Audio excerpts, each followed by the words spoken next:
નમસ્કાર મિત્રો, હર હર મહાદેવ. હું છું નિકુંજ. અમારી નવી યુટ્યુબ ચેનલ શિવ જ્ઞાન શિવ ઉપાસક ચેનલમાં આપ સારી ભક્તોનું હાર્દિક સ્વાગત કરું છું.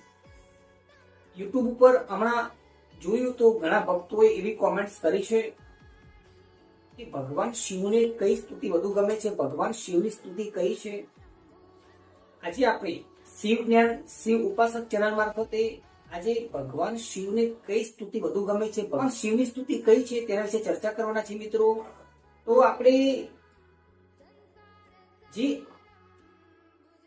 દેવ કે દેવીની આરતી પછી જે આપણે કર્પૂર ગૌરમ કરુણાવતારમ સંસાર સારમ ભુજગેન્દ્રહારમ સદા વસંતમ હૃદયારવિંદે ભવમ ભવાની સહિતમ નમામિ આ શ્લોક બોલીએ છીએ.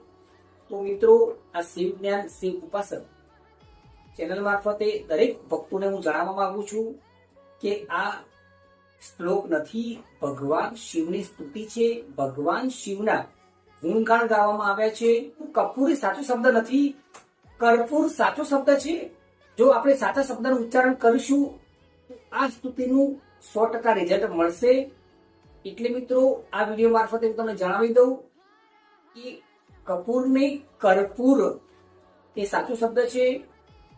કોઈ પણ દેવ કે દેવીની આપણે આરતી ઉતાર્યા પછી આપણે આ સ્તુતિ નથી કરતા તો આરતી પૂર્ણ ગણાતી નથી. એટલે કોઈ પણ દેવ કે દેવીની આરતી ઉતાર્યા પછી આ સ્તુતિ જરૂર કરીએ. જે આપણે આરતી ઉતારીએ છીએ તેનું આપણને શુભ ફળ મળશે મિત્રો, અને એ આરતી પૂર્ણ ગણાશે. ભગવાન શિવની સ્તુતિ કોને બનાવી હતી એ મિત્રો આપણે આવતીકાલના વિડીયોમાં જોઈશું. અને આ સ્તુતિનો ગુજરાતીમાં શું અર્થ થાય તેના વિશે પણ આપણે નેક્સ્ટ વિડીયોમાં જોઈશું.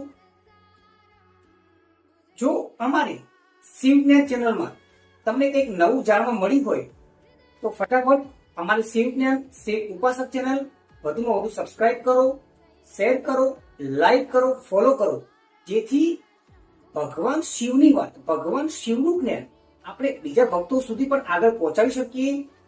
એક લાઈક ભગવાન શિવ કે નામ, કોમેન્ટ્સમાં હર હર મહાદેવ લખવાનું ભૂલશો નહીં.